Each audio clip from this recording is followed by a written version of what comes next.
Halo sahabat migran yang budiman, assalamualaikum warahmatullahi wabarakatuh. Apa kabar semuanya? Jumpa lagi dengan channel Palang Hidup.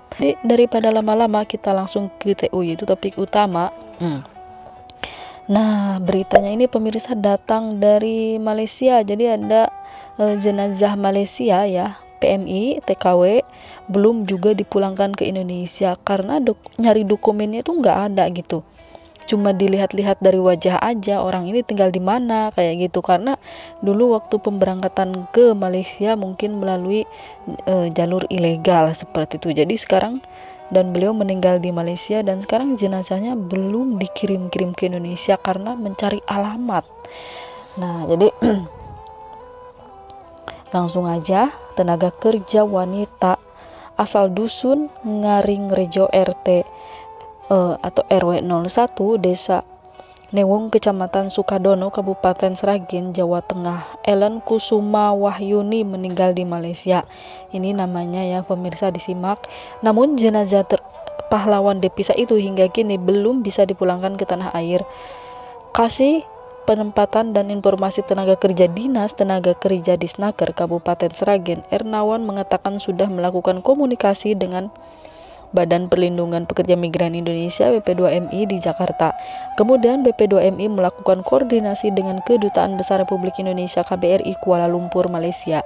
KBRI di sana masih menahan jenazah karena menunggu dokumen pendukung. Walaupun kami sudah minta surat dari Desa Newung, Kepala Desa Newung menyatakan tidak ada warga yang namanya tersebut, kata Ernawan saat dihubungi pada hari Selasa ya pemirsa. Surat pernyataan dari Kepala Desa Newung tersebut, kata Ernawan, sudah dikirim ke BP2MI, kemudian diteruskan ke KBRI Kuala Lumpur, Malaysia. KBRI Malaysia sudah menerima surat pernyataan itu dan jenazahnya belum bisa dipulangkan karena masih menunggu data dukungan. Dia menceritakan mengetahui ada informasi TKW meninggal di Malaysia dari KBRI Malaysia berdasarkan identitas yang ditemukan menunjukkan bahwa TKW itu berasal dari Sragen. Daerah Sragen mana ya pemirsa? Jawa Timur bukan? Nah, lanjut ke ceritanya.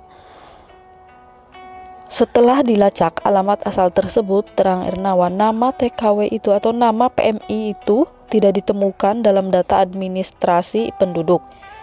Kami melihat foto dari PMI itu, tidak ada yang mengenal.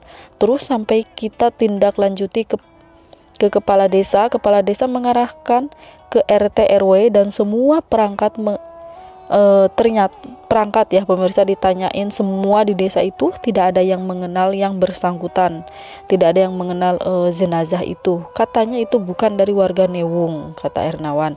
Pihaknya kemudian meminta pihak kepala desa untuk membuat pernyataan yang menerangkan TKW itu bukan merupakan warga Newung. Surat pernyataan kami kirim ke BP2MI dan KBRI Malaysia. Begitu. Nah, jadi pihaknya telah melacak identitas PMI ke Perusahaan Jasa Tenaga Kerja, ke PT ya, dicek pemirsa, Dinas Kependudukan dan Catatan Sipil, Dispenduk Capil dan Imigrasi Solo. Namun, alamat yang dimaksudkan tersebut tidak ada dimungkinkan. Jadi, TKW itu berangkat ke Malaysia tidak melalui jalur resmi. Arahnya ke sana ilegal, karena itu sudah lama bersangkutan telah membuat perpanjangan paspor 2 kali di KBRI Kuala Lumpur di tahun 2012 dan tahun 2017. Itu mungkin dulu sistem KTP-nya belum elektronik, jadi bisa bikin alamat sesuai yang diinginkan, kemungkinan bisa beda dengan sekarang tersistem. Nah, jadi pemirsa, itu dia beritanya. Jadi beliau ini jenazahnya sekarang ini, si mbaknya itu masih di KBRI Malaysia ya. Mohon doanya semoga beliau itu diterima amal ibadahnya dan dilapangkan buat keluarga yang ditinggalkannya, dan karena belum dikirim ke Indonesia karena identitasnya tidak ditemukan ya sesuai paspor, kan mencari alamat mau dikirim jenazah itu pasti ngelihat paspor ya, di situ ada alamatnya, ternyata di warga desa setempat tersebut tidak mengenal wajah tersebut, tidak ada nama tersebut kayak gitu loh, tidak mengenal wajahnya kayak gitu loh. Nah, Oleh sebab itu, karena di sini diterangkan mungkin dulu waktu berangkat ke luar negeri, almarhum itu menggunakan alamat palsu gitu ya, atau di sini disebutnya secara ilegal ya kesananya itu. Jadi bisa bikin alamat asal-asalan seperti itu. Jadi sekarang ini beliau sudah meninggal, jadi mau dikirim kemana ya gitu ya pemirsa, susah banget kayak gitu ya. Dan kalau tidak ketemu-ketemu mungkin terpaksa beliau akan dimakamkan, disemayamkan di Malaysia seperti itu. Jadi buat kawan-kawan semuanya yang mau bekerja ke luar negeri, tolong melalui jalur yang resmi ya, agar kalau ada apa-apa, ada masalah atau apapun itu, kita bisa melapor dan identitas kita asli gitu. Jadi kita bisa menghubungi keluarga tercinta kita di Indonesia seperti itu. Nah, mudah-mudahan dari kejadian ini ada hikmahnya buat semuanya. Semangat terus buat pahlawan Devisa yang mau pulang, tunggu informasinya selanjutnya. Salam pekerja migran Indonesia. Wassalamualaikum warahmatullahi wabarakatuh.